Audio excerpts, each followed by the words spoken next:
Hello and welcome to the Colts Cover-2 Podcast. I am Joel A. Erickson. I am joined as always by Nate Atkins. Joined is the wrong verb to use because we've both been here. I think I got here at 11:25 today. Nate got here shortly after that. It is currently 10:44 p.m. The marathon of the draft is over. We're just gonna kind of this is the one on after the first round about Latu, that one was a little more focused. This is going to be kind of a scatter shot, see what we can get type of thing. What's your big takeaway? What's your big takeaway from the draft and the way they handled it? I mean, I feel like the first night and the podcast we did after that kind of summed up. That night is the one night that I felt like was a departure from the normal model that we see under Chris Ballard, and then they got right back to it after night one. So night one was when we saw them make attempts, what they called major offers to trade up in the first round, almost certainly for a pass catcher. Didn't work, but they took the top defender on the board, Latu, who was everything they had not drafted before at defensive end production. They wanted a guy who could come in and day one be that difference maker. That to them was the difference between him and a guy like Dallas Turner, who's just a little bit more developmental. All the other picks, or at least the process to get to those picks, seemed much more like long-term minded, best player available type. It wasn't really about the roles or the needs so much. Even the second round pick, Adonai Mitchell, yes, he could be a guy who comes in and fills a big need, and early on he could do that, but they traded back to make that pick. They didn't. There was a big run on cornerbacks early in day two. That felt like an obvious need. They had really no interest to go into that. They just didn't seem. They operated the rest of their draft as if they didn't really have needs that they felt like they needed to force, because they followed up the Mitchell pick with two backup offensive linemen, and then they went for very specific kind of minor roles, whether it was punt returner like Anthony Gold or really just depth positions at every other position after that. So the rest of this very much felt like guys that fit how Chris Ballard normally drafts with. There was one exception to that, but guys they normally go after, not worrying about the roles they have, really made an offensive and defensive line and depth at certain positions such a focus over maybe guys who can make a year one impact. I thought Latu was the one guy that was a departure from that. I almost wonder if that's kind of fit the plan in a way this year, where they wanted to make the first round about, that's our chance to get a guy in the top half of the first round that can come in and make an impact at a premium position, and in their minds free them up to just kind of go back to, let's do this long-term approach for the rest of the draft. So that's just kind of the vibe I got out of it. Yeah, I think one of the things I was wondering, and he didn't really address this, but he kind of did with running back. I was wondering if some of the not addressing needs had to do with just him feeling like certain positions didn't have good prospects in this draft. We were asking about backup running back, and he said he liked the guys that got taken in like the second round and the early third, which I don't really know if maybe I really don't think the Colts were going to do that. But I wonder if that was, and you asked about the cornerbacks last night, and if that run had anything to do with why they didn't take a cornerback on in the second or third round. I kind of wonder if maybe he's not quite telling us the whole thing, or if there's more there in terms of they made picks in the spots that they felt like there was actually depth in this class. Because one of the things that you and I have talked about is just, after a certain point with the cornerback class, it didn't feel like there was anybody that really fit their style of play or their benchmarks that they have to hit physically. At cornerback, it wasn't supposed to be a good safety class. I think Jalen Simpson's is supposed to be a corner. So but he's clearly developmental as a fifth round pick. And then Micah Alexander is, he's a Kenny Moore backup would be my guess. So they didn't really address that. Like, you can't really expect to get a cornerback starter in the fifth round. Like, Tariq Woolen is not going to happen every year. You can't count on that. So like not taking one in the second or third, I wonder if it's just like maybe they had a couple guys up high that they liked and they didn't get to them because of that big run in the second round, and they were just kind of like, well, we're done. Yeah, I wondered about that. That's why I wanted to ask him about that, because the night before he revealed like they were willing to go up in the first for, again, what almost is certainly a pass catcher.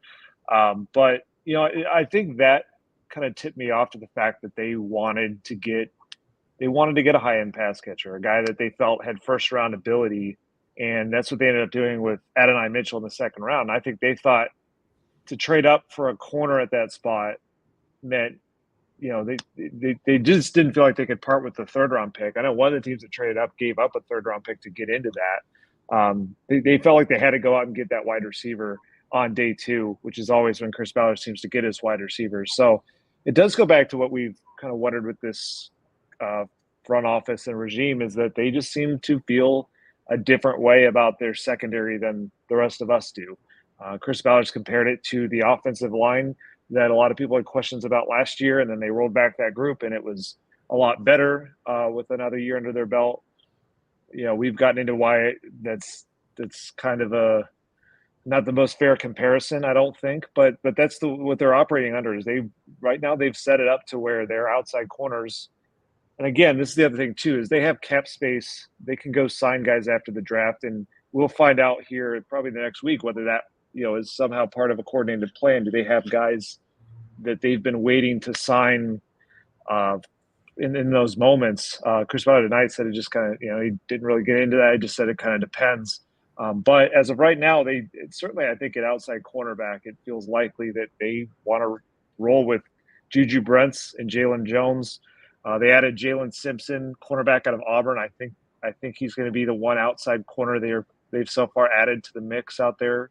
Probably more of a depth move because he's sort of, he's been in between corner and safety. But yeah, that's just kind of, they didn't see that as glaring of a need to go and trade up in the second for guys that, you could absolutely have argued they should have. Maybe a guy like Cooper DeJean felt like someone who should have gone in the first. We had mocked him there when we did our mock and had them trade back and take Cooper DeJean. He felt like a guy that maybe you go up and get if you feel like you really need an outside corner. I think the way that played out, they told us what they really wanted is to get one more kind of high-end upside talent pass catcher for Anthony Richardson, and that mattered to them more than that outside cornerback, and that's kind of how it played out. Yeah, the Adonai Mitchell pick has been interesting. I think it's the one that a lot of people have paid attention to, just Mitchell's reaction. He wasn't happy about where he got picked.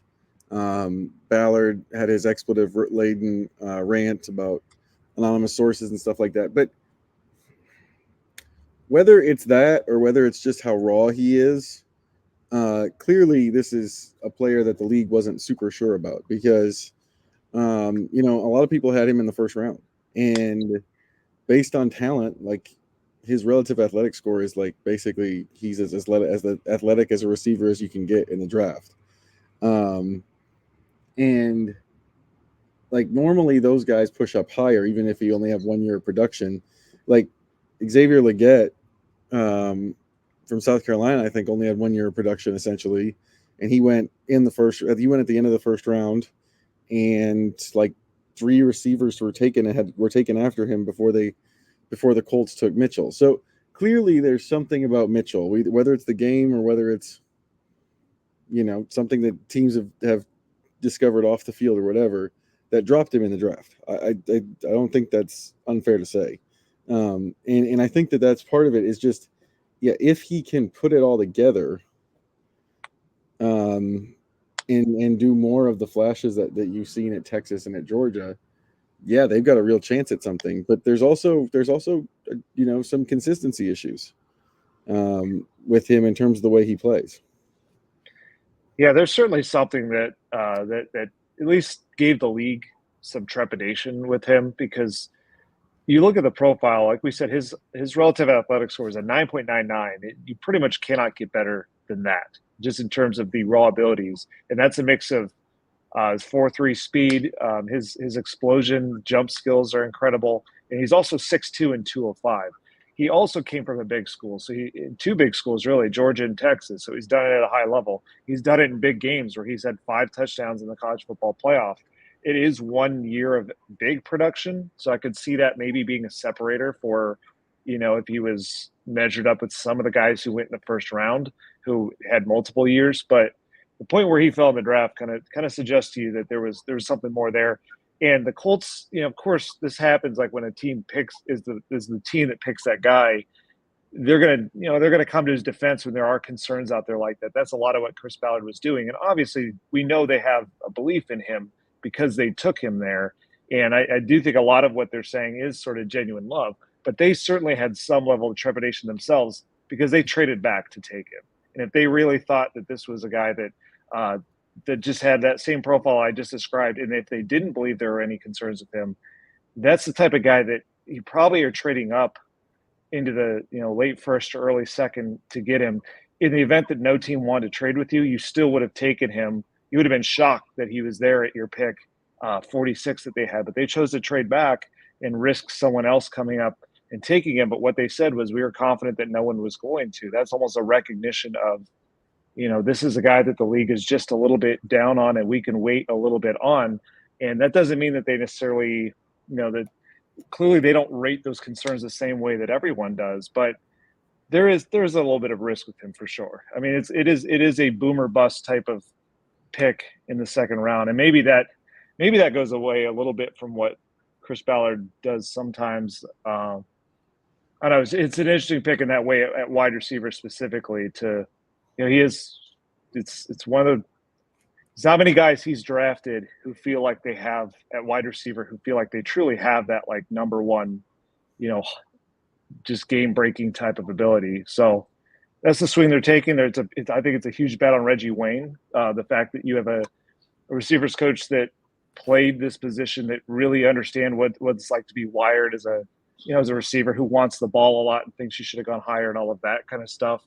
They're tasking him with a lot to balance all of this with, a room of a few different personalities and emotions, and a lot of that's good stuff. But there's one football, and you're trying to divide up roles here. So it's going to be very interesting to see how it plays out. But it was like in their own totally different way, sort of their upside shot at wide receiver to pair with the upside shot they took last year with Anthony Richardson. If those two can get to that upside together, I mean, you could see them going really, really, really far with just the abilities, the pure athletic abilities that Adonai Mitchell and Anthony Richardson both have. Yeah, I kind of think of the receiver room right now, and I think this is probably the way the Colts think of it, is they've got what they feel are probably 2 consistent targets in terms of Michael Pittman Jr. and then Josh Downs. Josh Downs had 68 catches last year. 68 catches is not something to sneeze at. And I think they probably feel like, they've got the guys they can rely on from a consistency standpoint. The piece that was missing from the offense last year, and a lot of this has to do with the quarterback, but they said at the beginning of the offseason, Chris Ballard came into his postseason press conference and said, we need to get more explosive on offense and we need to limit the explosives on defense. They still think that Alec Pierce is a good deep threat, and that, I think we've talked about this ad nauseum, but it's good to remind people, they feel like a lot of Pierce's season last year was Gardner Minshew not throwing the football. Mitchell can do, I think, more than Pierce can, or I think the Colts feel like Mitchell can do more than Pierce can at this point, because I know that they have some concerns about Pierce, what he does when he's not going deep. And Mitchell, Shane Steichen kept talking today about like he separates really well at the top of his route. They really like the suddenness. But I also think that the way they kind of viewed it is we've got these 2 guys that we feel like we can rely on for consistency's sake, and we're just going to take as many shots with options of being explosive and see where that lands us. We've got Pierce, we've got Mitchell, to some degree Anthony Gold, and I think Anthony Gold is primarily a return man. But he's fast. He's the kind of guy that you would try to use on like gadgets and stuff like that. He has gotten deep in the past. And then Jelani Woods is another example of this. Like if you can get a healthy Jelani Woods, the thing that he adds to your offense that none of the other tight ends do is explosiveness down the seam and downfield.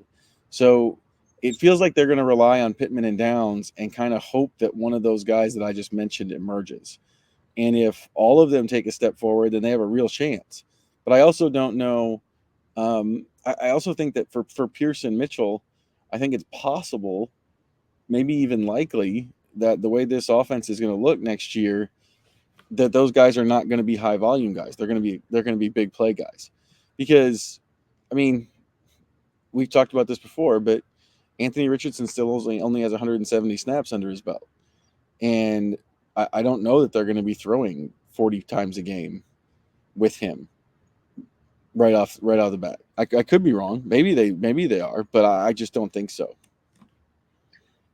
Yeah, and there's still going to be some moments for Anthony that are rookie moments for him. Like I think there's a lot of reason to be encouraged by, especially, he can throw to all parts of the field, and I think he showed some flashes of building that anticipation and all that other stuff. But it's going to be up and down. The thing they can rely on in this offense is that running game of him and Jonathan Taylor, if they're out there together in the backfield, and everything they can design up there. And it does feel like Josh Downs and Michael Pittman Jr. are like your singles and doubles you can count on. And then these other guys have to provide the triples and homers, and you don't always know where they're going to come from between those three: Jelani Woods, Adonai Mitchell, and Alec Pierce. It's very interesting to compare Mitchell and Pierce, because I do think they'll both play mostly the same role, which is sort of that deep speed, Z receiver, lower volume, splash play guy. They're kind of like the inverse of each other as prospects, though, because Alec Pierce, I mean, you never heard anything about any concern any coach or scout had about him. It was not as good of a receiver class, but they ended up going in a similar range of the draft after the Colts traded back and got them. But they're like totally different levels, where Alec Pierce has one amazing, trait, his ability to get down the field, that they're still trying to make sure they can build the quarterback and the passing game to tap into. Mitchell does have a lot more that he could potentially tap into, and it's just more of a gamble on, can you get him to that place and build a consistent and polished version of him through some of the things that that he's going to have to fit in here. And it is a real bet on Shane Steichen and Reggie Wayne to kind of make all these pieces work together and let them build chemistry with Anthony Richardson. And yeah, it's really interesting. But I think that I like that you brought up Michael Pittman Jr.'s and Josh Downs' role in all this. Is that Pittman, especially, that contract, they're paying for such a floor with Michael Pittman Jr. by paying that market rate that they did to him.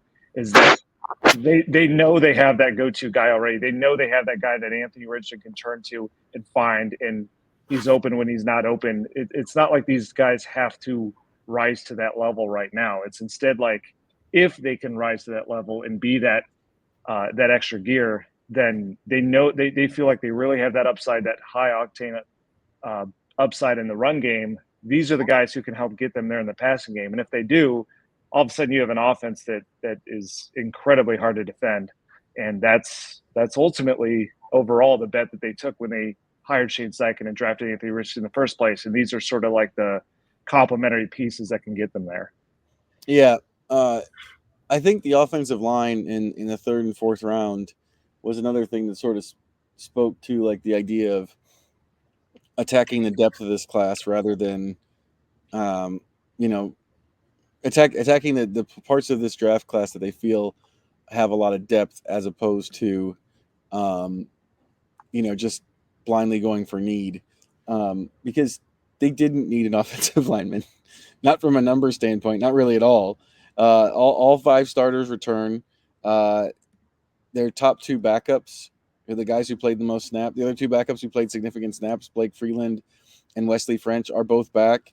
Especially with Freeland, you have lots of reason to believe that he's going to be better in year two. Maybe he's not going to ascend to starter level, but if he gets a lot stronger, you have a pretty good swing tackle there. And that's 7 guys right there, with some other guys that didn't really play but have played, like Danny Pinter's back. He's played before. You've got Josh Sills, who didn't play a lot last year, but has played in the NFL before. I don't think most people were talking a ton about offensive linemen because, if and when they did, it was down the road. But I also was thinking, that the upgraded depth here, I think it's fair to say that Tanner Bortolini gives you a much higher upside as a rookie than maybe Wesley French does, even now 2 years into the league, if something happens to Ryan Kelly. Same, and who knows with Matt Gonzalez, I think is a little harder for me to get my head around just because he didn't play much last year. But they feel pretty confident in his ability. And, a third and a fourth round pick in terms of investments, when those two guys are in depth pieces, you've really upgraded sort of the pedigree of your backups. That means you now have 2 fourth round picks and a third round pick on the offensive line in depth positions. That's fairly decent investment. You can get starters and good players in the offensive line, especially in the interior, in that spot. So yeah, it's interesting. I do think it's forward thinking. I also think that it has some benefit now, and no one likes to talk about this. Like I just had to do I did a roster projection for what the 53-man roster might look like, and the thing about that is, like, I'm projecting everyone to be healthy because we don't know about any injuries at this point, but there will be injuries. And so, like, I always think about when the Saints took Ryan Ramczyk. I was still covering the Saints, and it was like, you're taking a tackle. You have Teron Armstead and Zach Strief. You have these 2 pillars of your offensive line. Why are you taking a tackle in the first round? And Zach Strief got hurt in the first game for the season. Kind of the same way like the Jonathan Taylor pick. They picked Jonathan Taylor. You've got Marlon Mack. Marlon goes down with a torn Achilles in the first quarter of the first game.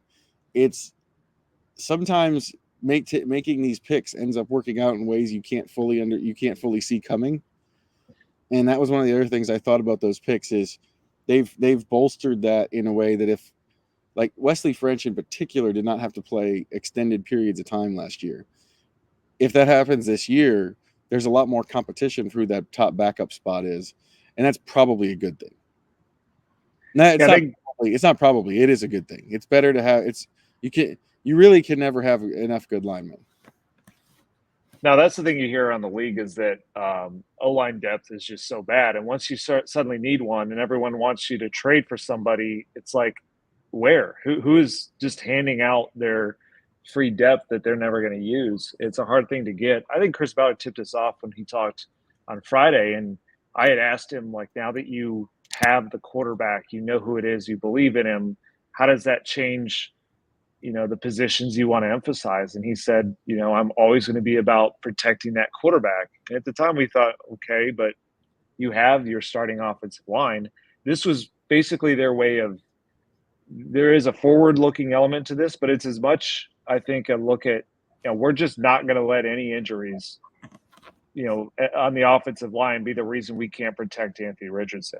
Like, they really are doubling and tripling down on that idea of, we're going to give him every shot in terms of the guys that we put out there and the plays that we call and design and all of that to keep some of those unnecessary hits off of him. And both of these guys, Matthew, Gonzalez and Tanner Bortolini, are built like that. Like, their best skills, from what I can see, are just some of their natural ability to drop back and protect firmly in the pocket as interior players.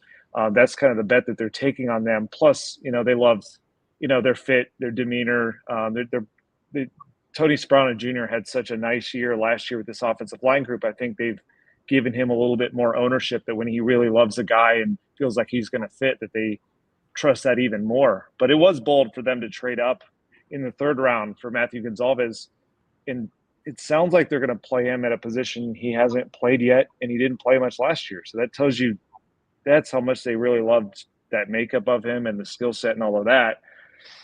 I mean, I do think you can nitpick it some for sure, because that was like, you're going to trade up to create depth at the offensive line when your outside cornerback room is the way it is. But I do think that does speak to kind of where I can take their side with this is kind of what I said last week about all this, which is like the top need of this team is to get Anthony Richardson to his ceiling. And there is a part of that is keeping him out on the field and making sure that no injuries or aging or whatever that can happen on the offensive line is going to take you away from that. And there is an element of it, whereas like Ryan Kelly, though he had a very nice bounce back year, he has had those nicks and bruises. And like you said, it may end up being for more than just a game at a time. It might be an extended absence. And then, Braden Smith went through it a little bit last year. And then you just don't know. You just don't know when someone's going to suddenly you need a left guard for 5 weeks and you don't have one. That's the type of thing, the nightmare scenario that they could see unfolding that they're just taking themselves out of. And so there's opportunity cost to that on the defense, I think, that they didn't add there. But it's still in the name of like Anthony Richardson is the pillar and we have to protect him at all costs. Any before we move on to where I want to finish this, any back end picks beyond the linemen, 5th to 7th that have your eye? I have one. Sorry, that was a big yeah, go ahead with yours. Jalen Carlisle, I'm really interested in. The safety turn linebacker thing in a league where linebackers have to be increasingly good in coverage and open space really intrigues me. Like they did it with Ronnie Harrison last year. It was a successful transition, but to put it hopefully gently, Ronnie Harrison's best days are behind him, whereas Jalen Carlisle, you assume his best days are in front of him, and they've had really good track record of developing these guys in the past. I'm just really intrigued by that. The safety turn linebacker, they've got history with that. Divine Diablo with the Raiders, but also Harrison here. I'm intrigued by that specific mold. I also just want to real quickly. Well, I'll let you go first and see if you bring up the person that I was going the addendum I was going to bring up.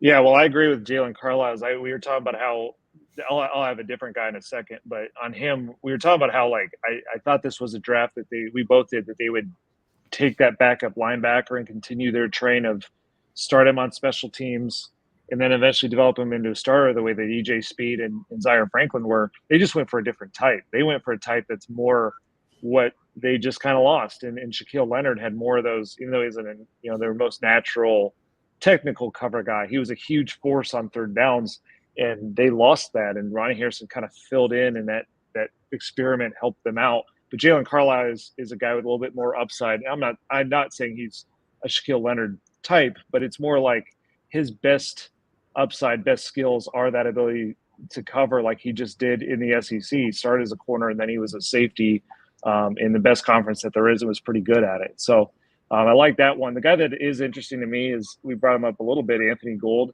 the wide receiver out of Oregon State, just because I kind of knew in Orlando that Chris Ballard was going to draft somebody that he just loved as a return man.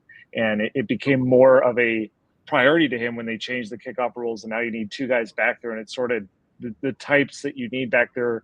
The way that Anthony Gould laid it out is almost like you need more like punt return style return men than just your natural old school kick returner guy. And he's just so explosive, one of the absolute best out there, multiple touchdown returns and some great highlights. But he's also a guy that is built perfectly, and his experience aligns with him being a backup slot receiver. So he's talked a lot about being more than that. I don't see a role for him just to start the season with the receivers that they have. But you have to remember that like they got 17 games out of Josh Downs, which is a great accomplishment. But that's still a guy who is like 5'9" and 173 pounds going across the middle, and you just never know. And if you were to lose him, they just don't have another guy who's a natural slot. Michael Pittman Jr. can move in there a little bit, and but like to actually have a guy who can play that and keep some of those same pages in the playbook. Anthony Gould feels like a nice bet to sort of fill a couple of different roles. So backup slot receiver, but also a guy who has upside to be a dynamic punt returner, maybe dynamic kick returner if you can get to his ceiling. So I I like the way that they got that pick done. Yeah, that's actually where I was going to go. I love punt return. I love watching punt returners, good ones, fearless ones specifically. I really couldn't stand watching Isaiah McKenzie's lack of decision making in that role last year, and I thought they needed to have somebody. The new kickoff return, I think, Chris Ballard probably felt like, hey, having two return spots where you're returning more is better. That I've wanted them to get a punt return. That really interested me. Where I want to end this pod, because the thing about the 5th to 7th round picks is, yes, you get some Jalen Joneses, but you also get like Darius Rush was in the 5th round last year and got cut and had a couple chances to stick other places and didn't. So we can get into those guys, I think, as maybe things develop. But I want to get into the needs that are left on the roster after this draft, and how they can address them. I think the obvious two really are cornerback and free safety. Yeah. Yeah, you can go. Yeah. So that's where like so many people on the outside, especially nationally, and I get how it works with mock drafts. You're looking over 32 teams. So you look up the Colts and you think, what's their weakest position? It's outside corner. They're drafting one first round, if not first round, second round. And they didn't end up doing it until their third pick in the 5th round when they got Jalen Simpson. And then the next round, they got a backup nickel and Mike Abraham. But really, to me, it kind of just speaks to it is the way the draft went out when they had other priorities, which was all about that game wrecking edge rusher and the help for Anthony Richardson. But I do think part of it is that if you were to look at like, hey, is there a position that if you didn't get in the draft, you still feel like there's life on the free agent market? It was in the secondary, mostly at safety, is where is the big names like Justin Simmons and Quandre Diggs are still out there. I still think that's a little dreamy for them, but they do have the cap space since they redid DeForest Buckner's deal. But there's also guys like a guy like Steven Nelson, I think, could come in at outside corner and raise the floor of that group and give you some experience, which is the thing the draft wasn't going to answer for them, was the just sheer youth and rawness of their outside cornerbacks. Between Juju Brents only played 9 games, Jalen Jones played all of them but had rookie moments, was a 7th round pick.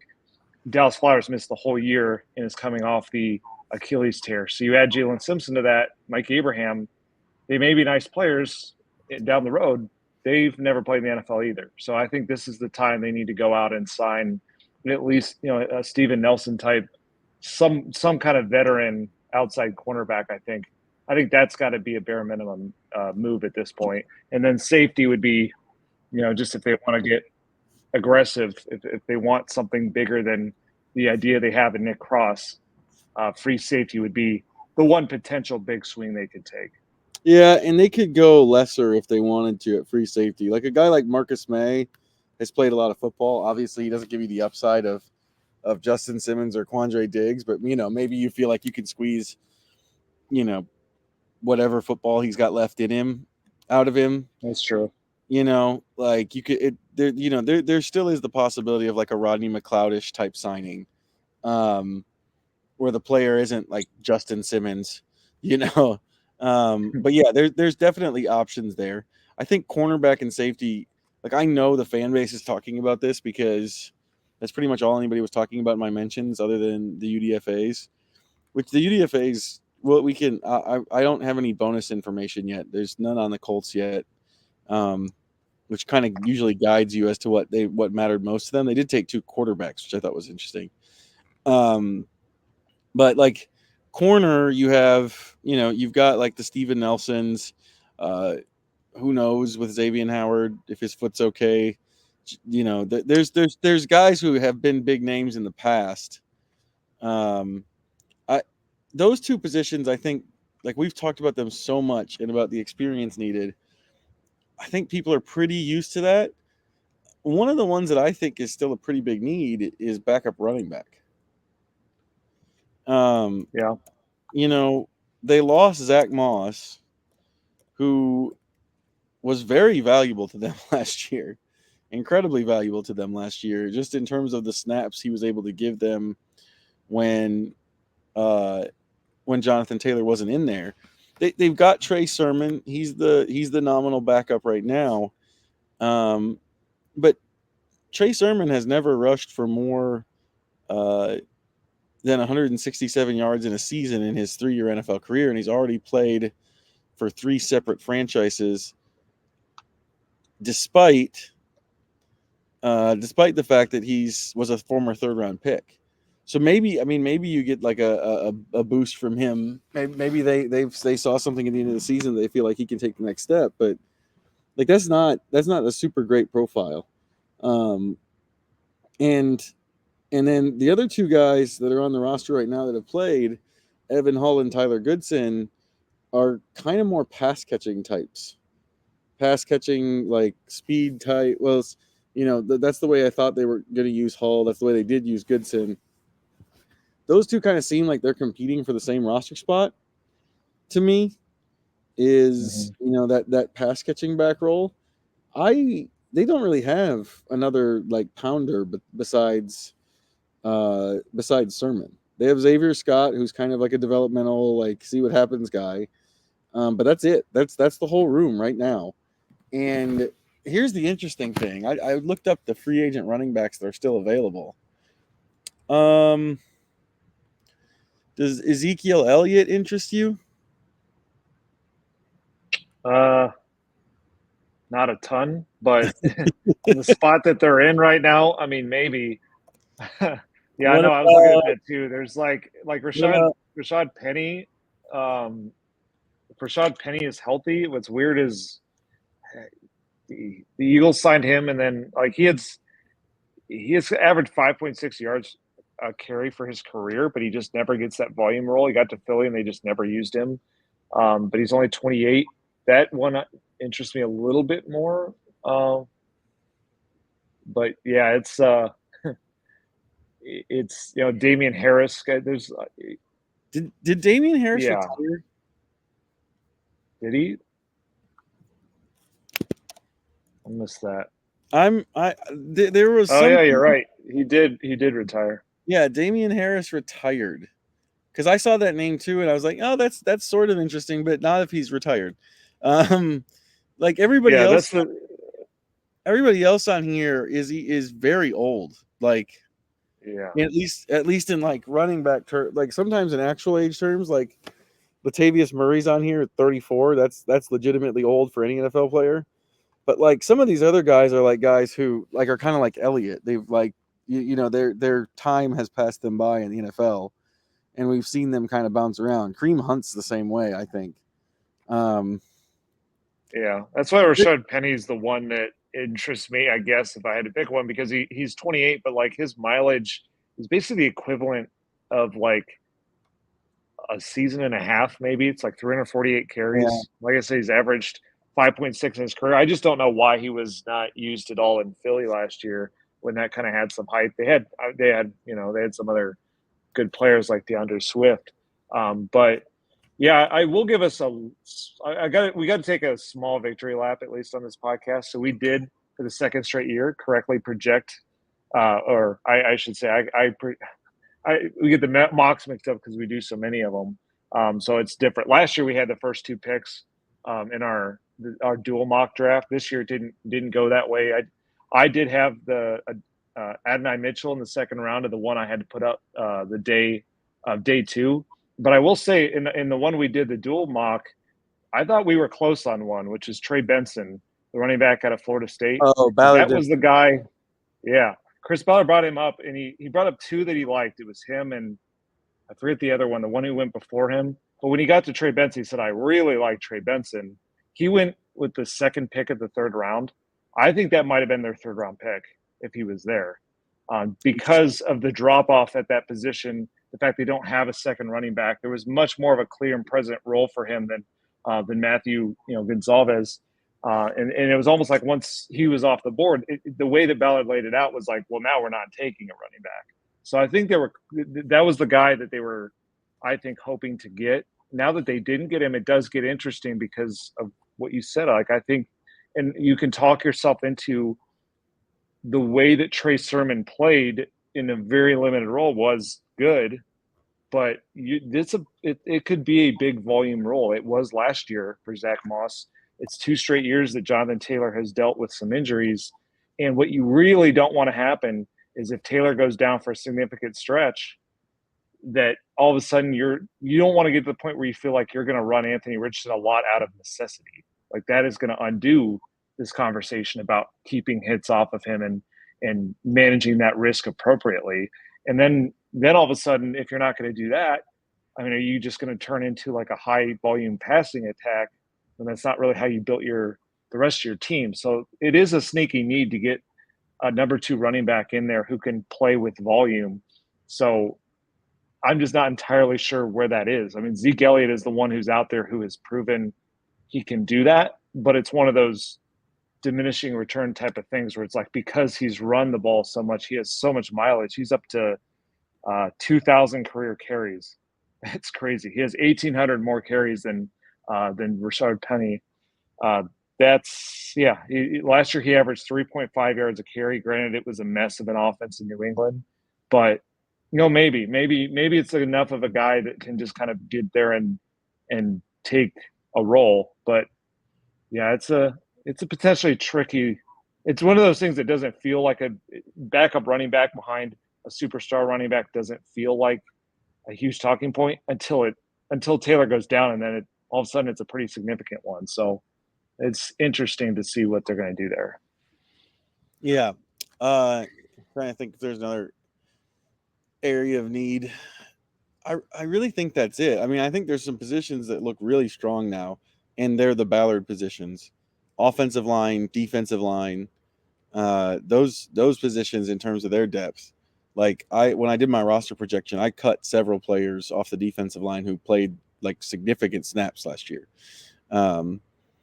Especially it's to the point where like they're so deep on the defensive line, especially really all the spots, that they spent their 7th round pick on Jonah Laulu out of Oklahoma, that they loved his workout and his upside and all this stuff. But like, I don't know how that could possibly pay off with the numbers that they have on the defensive line. I don't know.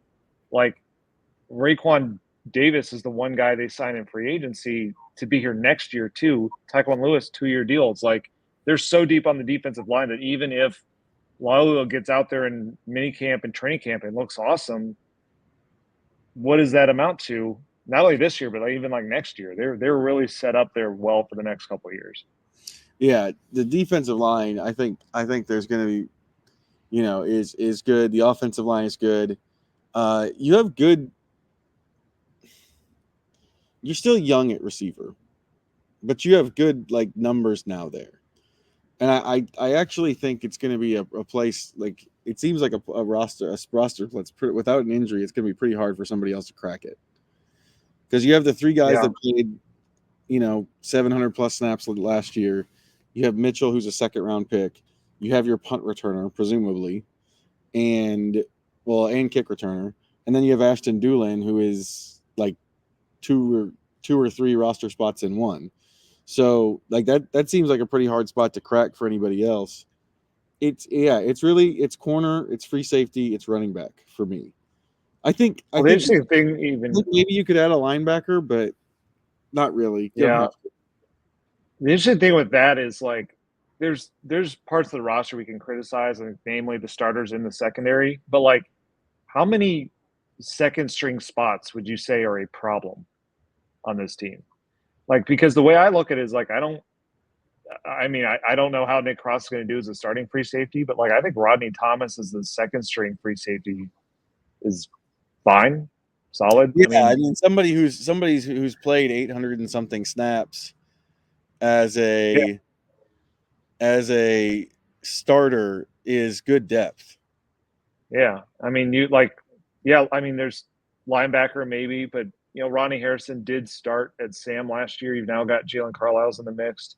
Outside corner could be better because we don't know what Dallas Flowers is. But like backup running back is the only one to me that's like, yeah, they don't really have a backup at that spot, or running back, I should say. So that it's partly why I believe that Trey Benson would have been their 3rd round pick if they could have gotten him.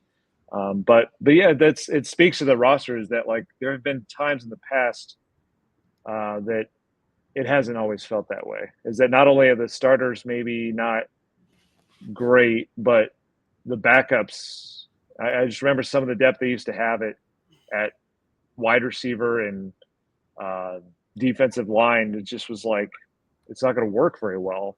But I don't feel it that way anymore. I think more the criticism, if you're going to have one about this roster, to me is other than seeing what Anthony Richardson ultimately is, the real criticism is the same it's always been, which is like, is betting on this group of starting secondary players the wise investment? Did you need to take that gamble at an area that it is a passing league in an AFC of monster quarterbacks? But as far as like the roster as a whole, it's hard to see a lot of other, if you take that part out of it, even though it's a big part of the team, it's hard seeing a certain area being like a red flag outside of the other obvious thing here, which is the passing game has to come together around Anthony Richardson, who has to stay on the field.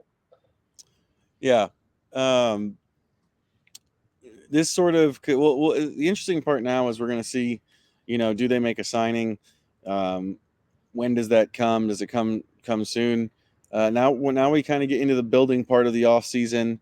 The NFL schedule sort of slows down a little bit. You don't have anything. I mean, you get the schedule release. They try to keep some milestones in here to keep you pumped up, and we'll still have plenty of stuff from the Colts summer workouts. But once the draft is over, you're kind of starting to wind down towards that summer break, and then build up towards training camp. So for the Colts Cover-2 podcast, I'm Joel A. Erickson. This has been Nate Atkins. We'll talk you through some fallout from the draft in a week and see if maybe they sign somebody. But for now, that's the draft. You have your 9 picks. Go to IndyStar.com. We have a ton of stuff up on it.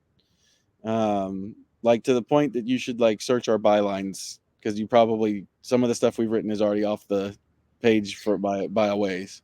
So if you want more on the draft class, we've got it. We've got more coming. Like I said, for the Colts Cover-2 podcast and Indy Star, I'm Joel A. Erickson. This is Nate Atkins.